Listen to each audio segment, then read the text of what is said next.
चरितार्थ करने वाली कलयुग की देविया मैं पूनम शर्मा महाबलेश्वर हनुमान जी के चरणों में कोटि कोटि नमन करते हुए तमाम उपस्थित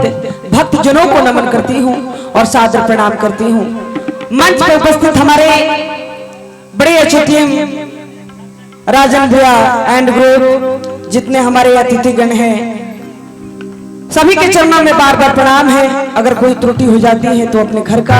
एक सदस्य समझकर क्षमा करेंगे। माई की महिमा के गुणगान करता आए तक हमने के चलल जाओ झूमे बहुमाई के दरबार में भजन के भाव भैया हो कि जहान जान लो हो जहान जान लो जहान जान लो हो जहान जान लो तब दोनों हाथों खोल के मिठी मिठी ताली बजा के का हो रहा खिलाऊं भाई बाप रे भाई का करता रे आए तेरे सुन के मिठी मिठी ताली बजा के भैया हो रहे कि हमरा मैया जी के मंगला हमरा मैया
अच्छे दरबार की भजन